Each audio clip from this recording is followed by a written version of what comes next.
Hi guys, welcome to Robin Hood Diaries today. I always say that, whatever it is for you, okay? Gotta find a different word besides tonight and today.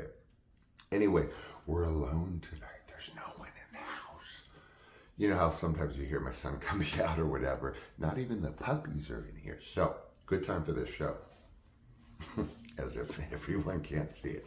Let's cut to it. I want to get a lot of information here. It was previewed really basically about performance anxiety for men, for whatever, for me. Well, not all men. Maybe it crosses a man's mind at the very least during his lifetime, during his sexual lifetime. When you say that word. Okay, so I think I can tell my story and my challenge, which was not frequent, but it happened with performance anxiety, sexual performance anxiety. I hope that passes muster on YouTube. It's not a disorder.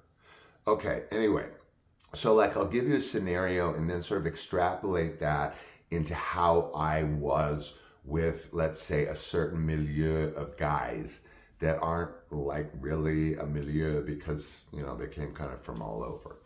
Now, this one in particular that I'm talking about is really illustrates, like I said again, my situation with this. And it wasn't really a situation, but it was something that I feared, for lack of a better word.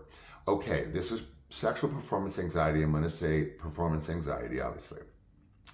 I never had this phenomenon with women, believe it or not, being a gay male and a former functionally bisexual male.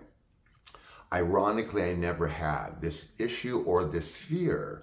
And I'm going to say fear. I hope that's not triggering either. And it really is lack of a better word, but I can't think of anything besides fear. With women, I don't know why, but I really was only in love with one woman in 9th grade, and then I dated actresses and whatever. So that's not the point. The point is performance anxiety and in my life as a gay male. So I don't know, again, extrapolate. I don't know how, I don't really remember how I met this guy. I want to say through one of those pop-up ads that I occasionally put in LA Weekly, because it was, I don't know, at least hip to some extent. And I would see who would pop out. So I think this is one of those, but then I kind of don't remember an exchange like that blind dating things. But then I can't remember where I would have met him. So it's irrelevant. So there's this guy that comes into my life, one of these skater daters, like I was saying 2 shows ago. One of these, many of Sean's potential boyfriends that he was sabotaging. So this guy that when I say hooked up, we met you would have a date. We went to a pub. That was really fun. We took a walk through Santa Monica at night. That was really fun. He had a Malibu house.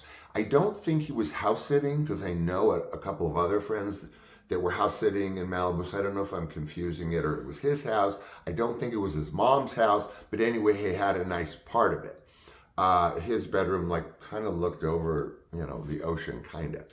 So, Malibu, not Trancas, but it doesn't matter. So we're doing this. Now, this is only in a couple of nights. Okay, this is over a couple of dates, maybe one day in between.